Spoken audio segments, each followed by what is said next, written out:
മകൻ്റെ പേരിൽ വന്ന ആരോപണം പാർട്ടി സെക്രട്ടറിക്ക് കൂടി അപമാനമാണ് എന്ന് തോന്നിയുകൊണ്ട് അദ്ദേഹത്തെ കൊണ്ട് പാർട്ടി നിർബന്ധിച്ച് അവധിയെടുപ്പിക്കും.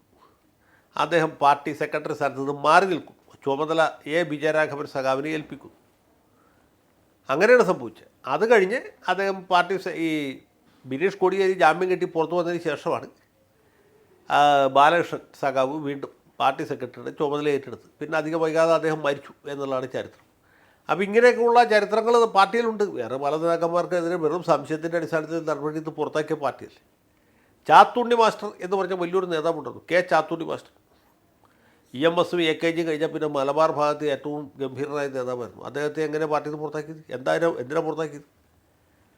വളരെ നിസ്സാരമായ ഒരു സാമ്പത്തിക ആരോപണം ഉന്നയിച്ച് അദ്ദേഹത്തിൻ്റെ പ്രതിച്ഛായ തകർക്കുക, അദ്ദേഹത്തെ പാർട്ടിയിൽ നിന്ന് പുറത്താക്കി.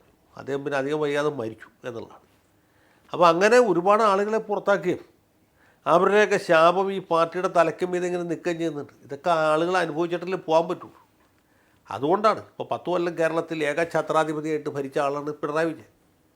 അദ്ദേഹത്തിൻ്റെ ഭരണം കഴിഞ്ഞ് 10-ാം ദിവസം എൻഫോഴ്സ്മെൻറ്റുകാരെ അന്വേഷിച്ചു വന്നിരിക്കുകയാണ്. അത് ഹൈക്കോടതിയുടെ സ്റ്റേ ഉണ്ടായിരുന്നു. സ്റ്റേ വെക്കേറ്റ് ചെയ്ത് 24 മണിക്കൂറിനുള്ളിൽ റെയ്ഡ് തുടങ്ങി.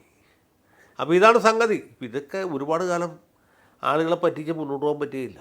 ഈ മാർക്സിസം ലെനിനിസത്തിൻ്റെ പേരിൽ ഇദ്ദേഹത്തിൻ്റെ സ്വേച്ഛാധിപത്യവും മരുമോനിസവും നടപ്പാക്കാൻ ശ്രമിച്ചു. അതുകൊണ്ടാണ് പാർട്ടി ഇങ്ങനെ ആയിപ്പോയത്. അതിന് പാർട്ടിക്കകത്തുള്ള കുറേ ആളുകൾ ഇങ്ങനെ ജയ പാടി. പക്ഷേ പൊതുജനങ്ങളെ മുഴുവനും പറ്റിക്കാൻ പറ്റുകയില്ല എന്നുള്ളത് കുറച്ച് കഴിഞ്ഞപ്പോൾ മനസ്സിലായി, വ്യക്തമായി. അതാണ് ഇപ്പോൾ സംഭവിച്ച് പാർട്ടി ഇപ്പോൾ 35ലേക്ക് ഒതുങ്ങി നിൽക്കുന്നത്.